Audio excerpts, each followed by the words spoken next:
Precisely. I saw this while doom scrolling last night, and it is spot on. The number of people resharing that supposed tweet from Burger King and then talking about how they're all going to go to Burger King now instead of McDonald's because Burger King doesn't snitch or whatever. Y'all, corporations don't care about you. Why are you showing them any kind of loyalty? That was advertising. They just want your dollars. They just want you to have brand loyalty and to shop at their establishment and build up their profit. Corporations do not care about you. They do not care about social issues. Why are we as American consumers so easily hoodwinked? When brands come out with some kind of like quick social media post, some kind of quippy marketing that speaks into a developing social issue, that makes you think that they don't care. They don't care.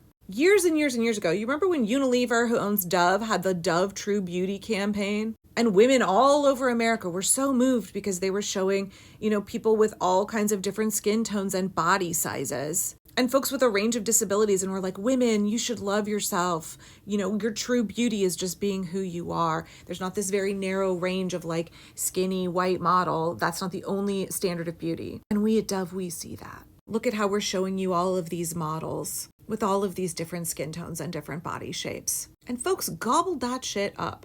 And gosh, this was so many years ago, but I did have a Facebook page then. And I remember having a mentee bee at all of my friends who were like, oh, this is so beautiful. This is so wonderful. This is about diversity and inclusion. So powerful. I'm going to go out and buy all of the Dove products now. Y'all, Dove's parent company sells skin bleach to women in Asia. They have a huge marketing campaign in India, Pakistan, a number of other countries, telling women that their natural skin tone is not okay, that they need to buy their product and use it, bleaching their skin so that they can look more white, because lighter is more culturally acceptable. They push that narrative, but we just don't see it here in the US. Brands don't have any values. Corporations have no values. They don't care about people. They don't care about the planet. They don't care about social justice issues. They care about profit. And I'm sorry that I'm going off here a little bit, but we as a society, we've got to learn that these corporations will emotionally manipulate you. They will lie to you. They will even do like a tiny bit of good. They will do that tiny bit of good to obscure all of the bad that they do so that you will have brand loyalty and you will give them your dollars. And even more than that, if you have that brand loyalty, you will for free promote their products to other people. Burger King doesn't have to spend any money because y'all are sharing their tweet around, talking them up for free on your own time with your own life hours.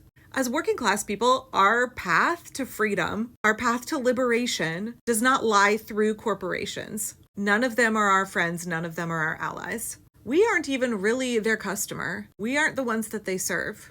It's the shareholders. When you see these CEOs and their big inflated salaries, you don't see that at least 50% of their compensation is usually in stocks. So the more profit they can squeeze out of us, the more they enrich themselves, because it means greater dividends for the shareholders. Maybe it's because when I was 18, I read this book, Deadly Persuasion, Why Women and Girls Must Fight the Addictive Power of Advertising by Jean Kilbourne. I don't care if this book was written in the 90s and you think it might be outdated, and I don't know if they have updated it. But this is a must read for every woman. Reading that book at 18 forever shaped how I view corporations and advertising. It helped me understand the true motivation of every ad campaign that you will see, and caused me to forever be suspicious, to be skeptical of wholesome and persuasive messages from corporations. Seriously, you should go read that book. But in this time, when we are developing as a society class consciousness, this is not the time to get sidetracked, to get hoodwinked by corporations who want you to think we're not like other girls. No. You should go ahead and like us. You should promote us. We aren't like them. We're really your friend. They're not your friend. They're not your friend.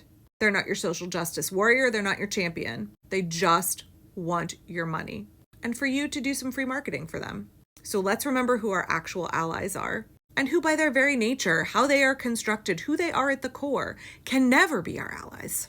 Corporations, CEOs who run them, billionaires, the super rich, the 1%ers, wealthy shareholders, politicians who take money from all those other groups and rely on those other groups to fund their re-election campaigns, and who often themselves belong to one of those groups. And also, let's not forget the cops. They're not our friends. None of those people are our friends. None of those organizations are our friends. None of them have our best interest at heart. None of them are advocates for Americans. None of them are advocates for the working class. They do not serve the people, they serve profit. We would do well to remember that.